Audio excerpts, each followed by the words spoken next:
Shalom and greetings from Jerusalem.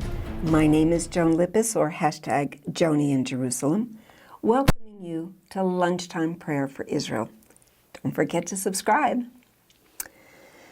Well, the title of today is The Desolation of Jerusalem.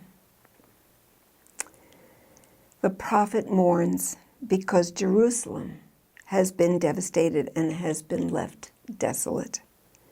Even the roads grieve. Over the years, many cities, even cities in Israel, have been desecrated, but no other nation bears God's name. God said to Israel, specifically to the city of Jerusalem, I will put my name here. So Jerusalem stands above and beyond every other city in the world. And that's why her desolation causes so much pain and so much shame to those who have a heart for God. And so we want to pray, and as we read Lamentations, chapter 1, verses 1 through 9. And listen carefully and try to imagine the beauty Jerusalem has been created for and that she had before she turned to sin. How lonely sits the city that was so full of people. How like a widow is she who was great among the nations. The princes among the provinces have become a slave. She weeps bitterly in the night. Her tears are on her cheeks. Among all her lovers, she has none to comfort her. All of her friends have dealt treacherously with her. They've become her enemies. Judah has gone into captivity under affliction and hard servitude. She dwells among the nations. She finds no rest. All of her persecutors overtake her in dire straits. The roads to Zion mourn because no one comes to her feasts.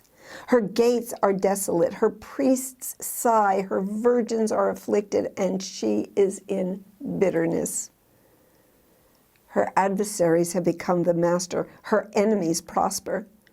For the Lord has afflicted her because of the multitudes of her transgressions. Her children have gone into captivity before the enemy, and from the daughter of Zion all splendor has departed.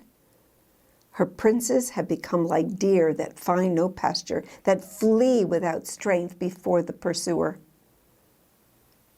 In the days of her affliction and roaming, Jerusalem remembers all her pleasant things that she had in the days of old, when her people fell into the hand of the enemy with no one to help her, and the adversary saw her and mocked her at her downfall. Jerusalem has sinned gravely. Therefore, she has become vile. All who honored her despise her because they have seen her nakedness. Yes, she sighs and turns away. Her uncleanness is in her skirts. She did not consider her destiny, therefore her collapse was awesome.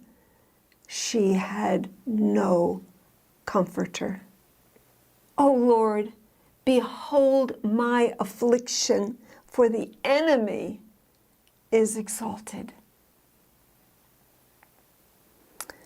So, beloved, please pray. Please pray that during this period of mourning, as many of the people read these verses, that they will be convicted of their sins as individuals and as a nation. Because then God will hear. So thank you for your prayers. Thank you for your prayers.